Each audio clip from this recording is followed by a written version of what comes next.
Welcome friends, अभ्यास online class की इस नए वीडियो में मैं कृष्णा आप सभी का स्वागत करता हूं। दोस्तों, लगातार हम लोग कंपटीशन एग्जाम की तैयारी कर रहे हैं और दोस्तों हम लोग आज इस वीडियो में बात करने वाले हैं विज्ञान के अति महत्वपूर्ण प्रश्नों के बारे में। ऐसे प्रश्न जो कंपटीशन एग्जाम में बहुत ही महत्वपूर्ण होते हुए लगातार पूछे जाते हैं, उन्हीं का हम लोग लगातार प्रैक्टिस करने वाले हैं। तो 500 महत्वपूर्ण प्रश्नों का अनोखा संग्रह है दोस्तों, और ये लगातार चलते रहेगा, जिसका ये वीडियो का दोस्तों पहला पार्ट है। ठीक है, और जो है दोस्तों मैथमेटिक्स का भी क्वेश्चन मैं बताते रहता हूँ शॉर्ट ट्रिक के माध्यम से। मैंने नीचे डिस्क्रिप्शन में लिंक दे रखा है, वहाँ से उसको ज़रूर चेकआउट कर लीजिए। ठीक है, और दोस्तों इस वीडियो को दोस्तों ज़रूर शेयर कीजिए सभी को पास अपने फ्रेंड सर्कल में, और चैनल को अभी तक सब्सक्राइब नहीं किए हैं क्योंकि दोस्तों इसका पार्ट 2 पार्ट 3 भी आने वाला है, और नोटिफिकेशन बेल आता है उसको भी ज़रूर ऑन कर लीजिए। ठीक है, वीडियो अच्छा लगता है तो ज़रूर लाइक कीजिए। चलिए स्टार्ट करते हैं हमारा आज का ये पहला प्रश्न। तो दोस्तों पहला प्रश्न है, खाने को पकाते समय सर्वाधिक मात्रा में नष्ट हो जाता है। तो दोस्तों खाने को जब हम पकाते हैं तो सर्वाधिक मात्रा में क्या चीज़ है जो नष्ट हो जाता है? ऑप्शन ए है वसा, option B carbohydrate, option C है विटामिन, ऑप्शन डी है प्रोटीन। तो सर्वाधिक मात्रा में जो नष्ट हो जाता है दोस्तों हम जब खाना पकाते हैं तो वो है विटामिन। तो हमारा क्या हो जाएगा? ऑप्शन सी जो है सही हो जाएगा। ठीक है, तो दोस्तों विशेष रूप से प्रोटीन जो होता है, इसके अलावा दोस्तों विटामिन सी और थायमीन और फोलिक एसिड इन खाना पकाने के तरीके से नष्ट होने के लिए सबसे अधिक अति संवेदनशील होते हैं। जब आप गर्म पानी में सब्जी पकाते हैं तो विटामिन सी की अधिकता जो है वो मात्रा खो जाती है। और विटामिन सी क्या होता है दोस्तों?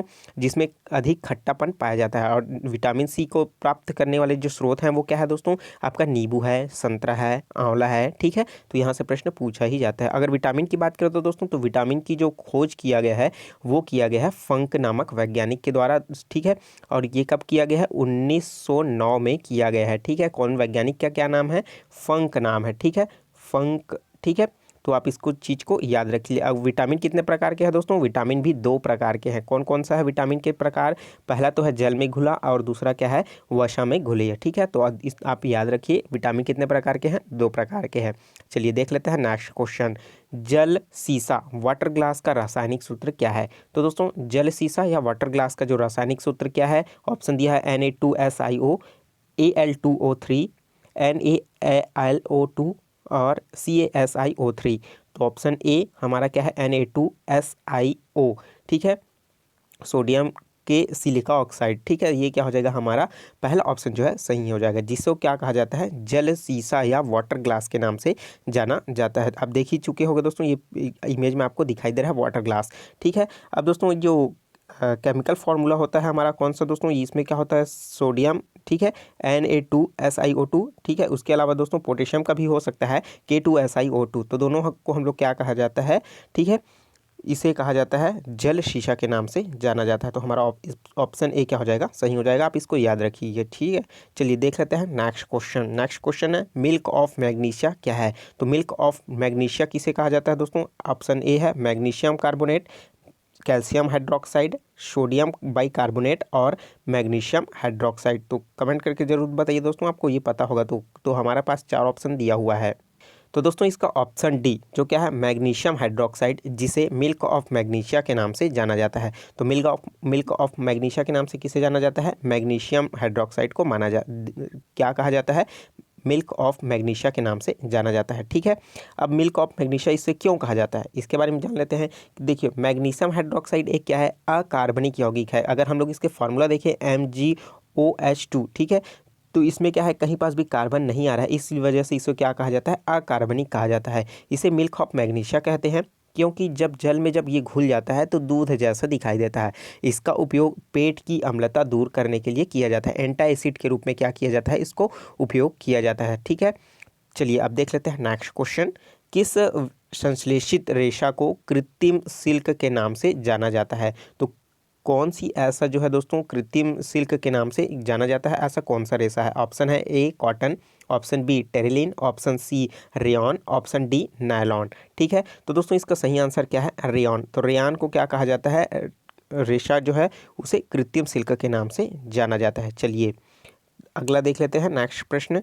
डायनामाइट में प्रमुख रूप से पाया जाता है। तो डायनामाइट में क्या प्रमुख रूप से पाया जाता है? ऑप्शन ए TNP, दूसरा है नाइट्रोग्लिसरीन, तीसरा है RDX ऑप्शन 4 चौथा है पिक्रिक अम्ल। तो दोस्तों इसमें हमारा सही आंसर क्या है, नाइट्रोग्लिसरीन है। ठीक है, हमारा बी ऑप्शन जो है सही हो जाएगा। अन्य पदार्थ जो ऑप्शन में दिया है सभी के सभी ज्वलनशील हैं और विस्फोटक पदार्थ हैं, लेकिन मुख्यतः डायनामाइट में जो प्रयोग किया जाता है नाइट्रोग्लिसरीन का प्रयोग किया जाता है। ठीक है, तो दोस्तों नाइट्रोग्लिसरीन जो है क्या है, एक प्रकार का घना रंगहीन तैलीय विस्फोटक द्रव है। इसे नाइट्रोग्लिसरीन, TNG या नाइट्रो या ग्लिसरीन नाइट्रो ट्राइनाइट्रो जिसे GTN या अगर इसके IUPAC नाम से अगर जाने तो 1,2,3 ट्राई नाइट्रो ऑक्सी प्रोपेन भी इसे कहा जाता है। इसका निर्माण प्रायः ग्लिसरॉल के श्वेत धुआं युक्त नाइट्रिक अम्ल के साथ इसका नाइट्रिजाइजेशन के द्वारा क्या किया जाता है, इसको तैयार किया जाता है। तो आपने देखा होगा दोस्तों धुआं युक्त नाइट्रिक अम्ल, ठीक है, जिसे तेजाब के रूप में क्या होता है, ये बहुत ही क्या होता है, सक्रिय होता है। ठीक है, जिसके साथ ग्लिसरॉन के साथ अगर रिएक्शन कराते हैं तो नाइट्रोग्लिसरीन के रूप में हमें प्राप्त होता है, जिसका उपयोग हम डायनामाइट में करते हैं। चलिए देख लेते हैं नेक्स्ट क्वेश्चन। नेक्स्ट क्वेश्चन है सूर्य की किरणों का कौन सा भाग सोलर कुकर को गर्म करता है।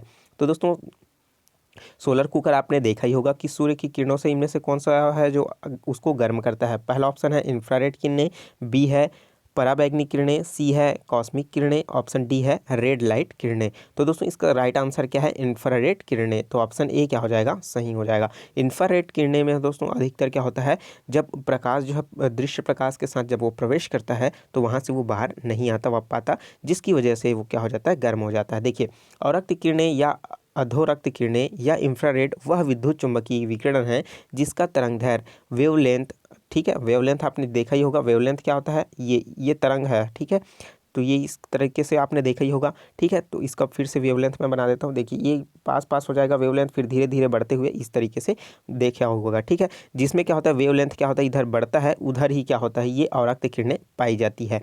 अब ये वेवलेंथ का क्या होता है, प्रत्यक्ष प्रकाश की बड़ा हो एवं सूक्ष्म तरंग से कम होता है। इसका नाम जो है अधोरक्त इसलिए है क्योंकि इसका विद्युत चुम्बकीय तरंगों की वर्णक्रम स्पेक्ट्रम में यह मानव द्वारा दर्शन योग्य लाल वर्णन के जो लाल वर्ण होता है उसके नीचे आता है। ठीक है, हम जानते हैं दोस्तों कि 7 रंग जो मुख्यतः 3 जो अगर श्रेणियों में आता है, जिस दृश्य प्रकाश के नाम से जाना जाता है, उसकी जब वेवलेंथ इधर और बढ़ाते जाते हैं, ठीक है, उधर ही हमें क्या मिलता है, ये अवरक्त किरणें हमको देखने को मिलती है। ठीक है, जो क्या होता है लाल रंग के पश्चात आता है। चलिए देख लेते हैं अगला प्रश्न, प्रश्न नंबर 7 है।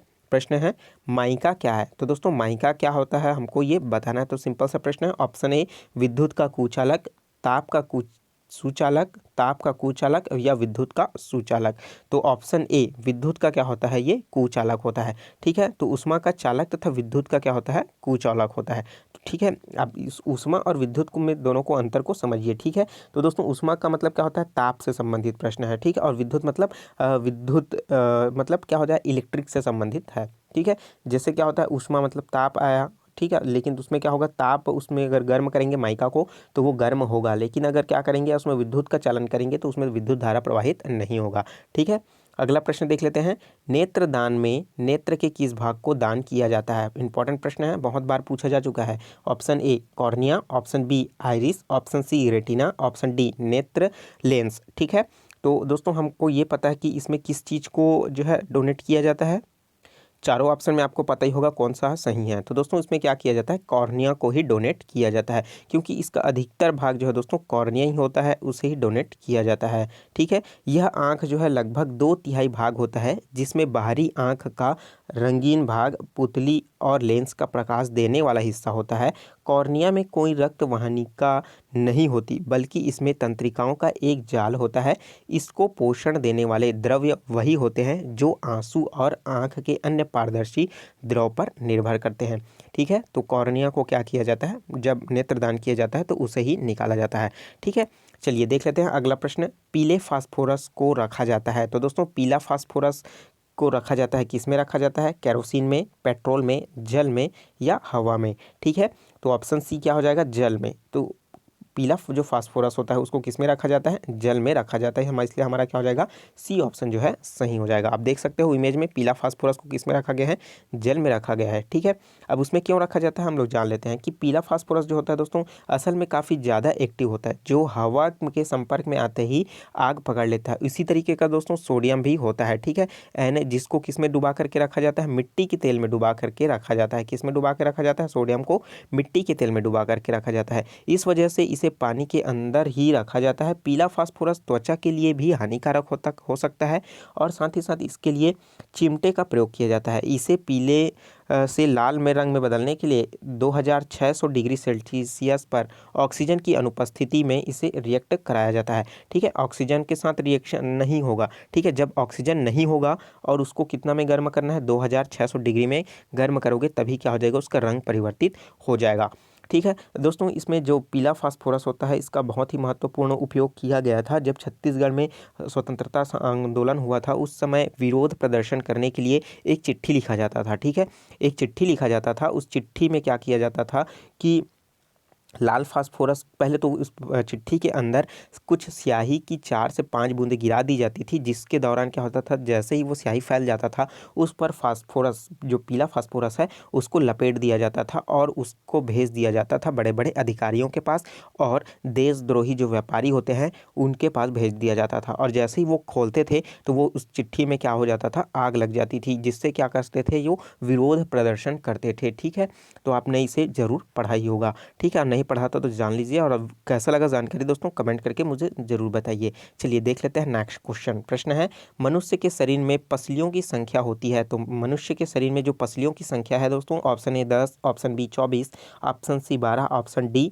36। तो दोस्तों ऑप्शन बी 24। ठीक है, मनुष्य के शरीर में पसलियों की जो संख्या होती है वो कितना होता है, 24 होता है। आप देख ही रहे होंगे चित्र में, आपको देखने से पता चल रहा है कि 1 से लेकर के 7 तक आपको इधर दिख रहा है, 8 से 10 इधर दिख रहा है और क्या हो जाएगा 11 12 आपको इधर दिखाई दे रहा होगा। ठीक है, तो अब आपको ये पता चल गया होगा कि इसमें पसलियों की संख्या कितना होता है, 24 होता है। चलिए देख लेते हैं next question. One gene one enzyme का विचार किसने दिया था। तो वन जीन वन एंजाइम का जो विचार दिया गया है वो किसके द्वारा दिया गया है दोस्तों, इसको देख लेते हैं। ऑप्शन बी, ठीक है, विडल एवं टेटम के द्वारा दिया गया है। तो हमारा क्या हो जाएगा दोस्तों, ऑप्शन बी। ठीक है, ऑप्शन बी क्या हो जाएगा, हमारा सही हो जाएगा। विडम एवं टेटम के द्वारा वन जीन वन एंजाइम का विचार दिया गया है। इंपॉर्टेंट क्वेश्चन, इसको पूछा जा चुका है। ठीक है, चलिए देख लेते हैं अगला प्रश्न।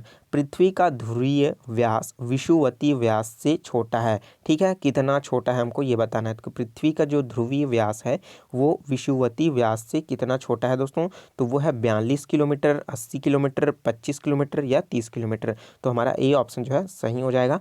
42 किलोमीटर का क्या है उसमें छोटा है। ठीक है, अब दोस्तों इसमें क्या है कि इसको विषुवतीय भूमध्य व्यास जो है 12,756 किलोमीटर है और ध्रुवीय व्यास जो है दोस्तों 12,714 किलोमीटर है। तो इस तरीके से क्या हो रहा है, इसमें जो अंतर आपको देखने को मिलेगा 42 किलोमीटर का अंतर आपको देखने को इसमें मिल जाएगा। ठीक है, चलिए देख लेते हैं नेक्स्ट क्वेश्चन। अगला प्रश्न है, सिनकोना पौधे के किस भाग से कुनैन प्राप्त किया जाता है। किससे भाग प्राप्त किया जाता है, ऑप्शन ए तने की छाल से, ऑप्शन बी फल से, ऑप्शन सी फूल से या ऑप्शन डी पत्ती से। ठीक है, तो इसमें जो पाया जाता है दोस्तों तने की छाल से क्या प्राप्त किया जाता है, कुनैन को प्राप्त किया जाता है। तो पहला ऑप्शन क्या हो जाएगा, सही हो जाएगा। चलिए देख लेते हैं नेक्स्ट क्वेश्चन। प्रश्न है, भारत में हरित क्रांति के जन्मदाता कौन है। इंपॉर्टेंट प्रश्न है, बहुत बार पूछा जा चुका है। तो भारत में हरित क्रांति के जो जन्मदाता कौन है, ऑप्शन देख लेते हैं। BL चोपड़ा, MS स्वामीनाथन, वर्गीस कुरियन या अमृता पटेल।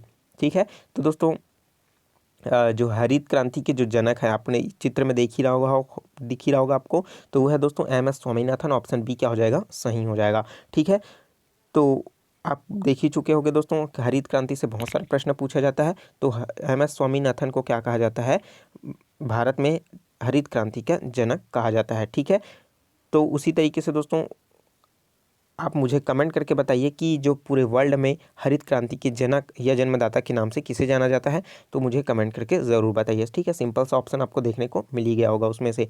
चलिए देख लेते हैं अगला प्रश्न। ऊर्जा का पिरामिड होता है, तो ऊर्जा का पिरामिड कैसा होता है दोस्तों? ऑप्शन ए हमेशा सीधा, ऑप्शन बी हमेशा उल्टा, ऑप्शन सी दोनों, या ऑप्शन डी इनमें से कोई नहीं। तो दोस्तों हमेशा जो होता है दोस्तों, इसका जो सीधा होता है, क्या सीधा होता है? ऊर्जा का पिरामिड कैसा होता है? हमेशा सीधा होता है। ठीक है, तो ऑप्शन ए क्या हो जाएगा? सही हो जाएगा। अब दोस्तों इसमें इंपॉर्टेंट फैक्ट मैं आपको बता देता हूँ। यहाँ पास आप चित्र देख रहे होंगे, इस पिरामिड में क्या होता है, इसे 10% का नियम के नाम से भी इसे जाना जाता है। 10% का नियम कैसे हो दोस्तों? क्योंकि जो उत्पादन करने वाला होता है, तो वो प्रथम उपभोक्ता होता है, उसमें उसका ऊर्जा कितना जाता है? 10% ही जाता है। ठीक है, अब ये इसके लिए 10% है, तो ऊपर में कितना जाएगा? फिर से उसका 10% है। 10% का 10% कितना हो जाएगा? 1% हो जाएगा। अब 1% का फिर से 10% निकालेंगे तो क्या हो जाएगा? 0.1% हो जाएगा। ठीक है, तो इसका फिर से 10% निकालेंगे तो 0.01% हो जाएगा। मतलब क्या हो जाएगा? इसे 10% का नियम के नाम से भी जाना जाता है। ठीक है, तो इम्पॉर्टेंट था, याद आ गया तो ज़रूर बता दिया मैं। ठीक है, तो इसका क्या हो जाएगा? ऊर्जा का पिरामिड क्या होता है? हमेशा सीधा होता है। चलिए देख लेते हैं अगला प्रश्न। किसी चालक के सिरों के बीच विभवांतर उसमें बहने वाली धारा के समानुपाती होती है, यह नियम क्या है? सिंपल सा प्रश्न है दोस्तों, इसको बहुत बार पढ़े होगे, कक्षा 8वीं कक्षा 10वीं में आपने इसके जरूर पढ़ा होगा। ऑप्शन ए देख लेते हैं, कूलॉम का नियम, ऑप्शन बी फैराडे का नियम, ऑप्शन सी जूल का नियम, ऑप्शन डी ओम का नियम। तो सही आंसर क्या हो जाएगा? ओम का नियम। ओम का नियम में ही क्या होता है दोस्तों, इसमें कि बहने वाली जो धारा है वो उसके सिरों के बीच विभवांतर के समानुपाती होता है। मतलब V प्रोपोर्शनल टू I, आपको फार्मूला याद हो गया होगा। ठीक है, मतलब विभवांतर बढ़ेगा तो क्या हो जाएगा? धारा भी बढ़ेगा, और धारा भी कम होता है तो उसका विभवांतर भी कम हो जाएगा। ठीक है, और इसी जो प्रोपोर्शनल है, इसका नियतांक को हटाने के लिए कौन सा नियतांक यूज़ करते हैं दोस्तों? R नियतांक का यूज़ करते हैं। ठीक है, तो हमारा क्या हो जाएगा? डी ऑप्शन जो है सही हो जाएगा। अगला प्रश्न देख लेते हैं कि लीवर के अध्ययन को क्या कहा जाता है दोस्तों? जिसमें हम लोग लीवर के बारे में अध्ययन करते हैं उसको क्या कहा जाता है? हेपेटोलॉजी, हेरोलॉजी, हर्पेटोलॉजी या न्यूरोलॉजी। ठीक है, तो हेपेटोलॉजी ऑप्शन ए, ठीक है, हमारा क्या हो जाएगा? सही हो जाएगा। हेपेटोलॉजी का अध्ययन लीवर के अध्ययन में किया जाता है। ठीक है, ऑप्शन ए क्या हो जाएगा? सही हो जाएगा। चलिए अगला प्रश्न देख लेते हैं। बर्फ के टुकड़ों को आपस में दबाने पर टुकड़े आपस में चिपक जाते हैं। जब आपने देखा ही होगा कि आप बर्फ को में अगर धागे को भी अगर दबाते हो तो धागे में क्या होता है? बर्फ चिपक जाता है। आपने देखा ही होगा। ऐसा क्यों होता है दोस्तों?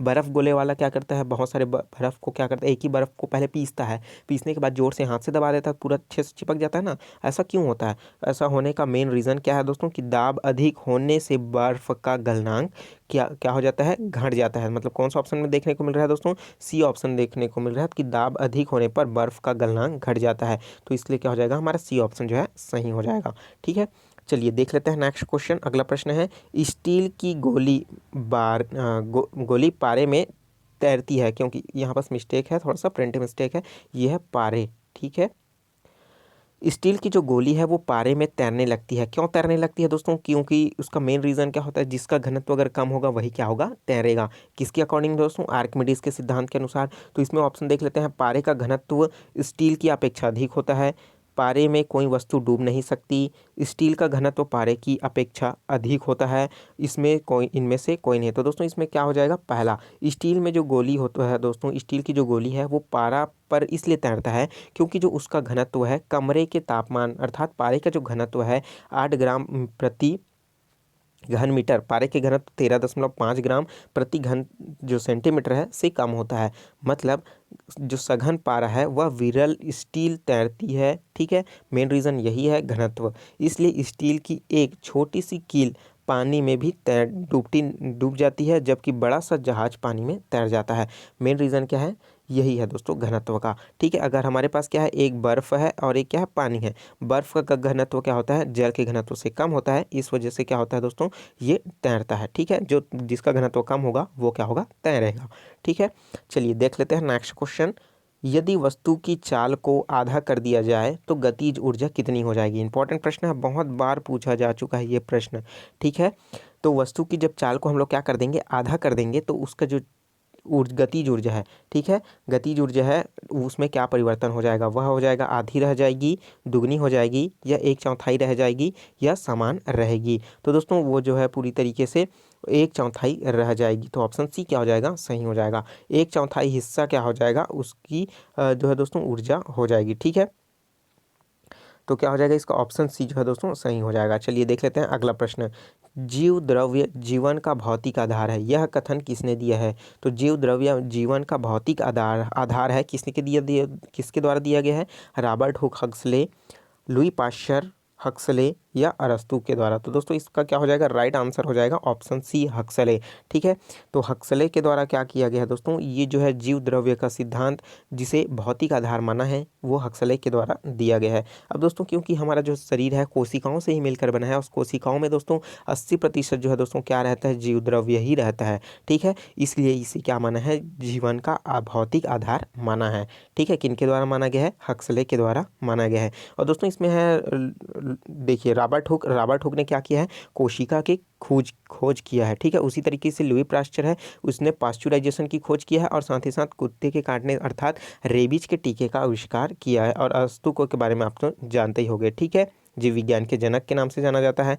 प्रश्न देख लेते हैं अगला। धूप के चश्मे में किस कांच का प्रयोग किया जाता है। ठीक है, तो धूप के चश्मे जो होता है दोस्तों गॉगल, उसमें कौन सा कांच का प्रयोग किया जाता है, क्राउन कांच, क्रूस कांच, सोडा कांच या इनमें से कोई नहीं। तो हमारा क्या हो जाएगा दोस्तों, ऑप्शन बी क्रूस कांच का प्रयोग क्या किया जाता है, इसमें प्रयोग किया जाता है, ताकि वह दोस्तों अच्छे से हमें सामने की ओर देख सके।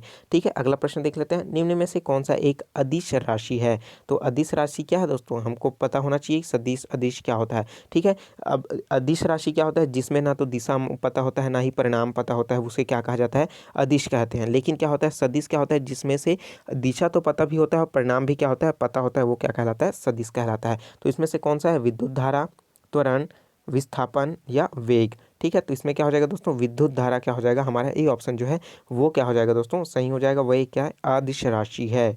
चलिए देख लेते हैं अगला प्रश्न। सबसे बड़ा गुणसूत्र कौन सा है। तो सबसे बड़ा जो गुणसूत्र होता है दोस्तों वो किसका होता है, कवक का, शैवाल का, ट्रिलियम का, इनमें से कोई नहीं। ठीक है, 4 ऑप्शन दिया गया है, तो 4 ऑप्शन में से कौन सा ऑप्शन सही है दोस्तों, वो है ट्रिलियम। तो दोस्तों ऑप्शन सी ट्रिलियम का क्या होता है, गुणसूत्र सबसे बड़ा होता है। चलिए देख लेते हैं दोस्तों अगला प्रश्न। अगला प्रश्न है और इस वीडियो का अंतिम प्रश्न।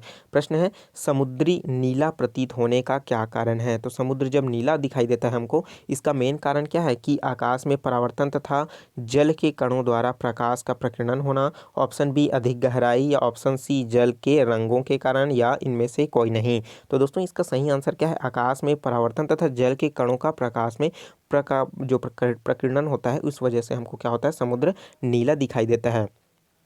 तो इसलिए क्या हो जाएगा, हमारा पहला ऑप्शन जो है सही हो जाएगा।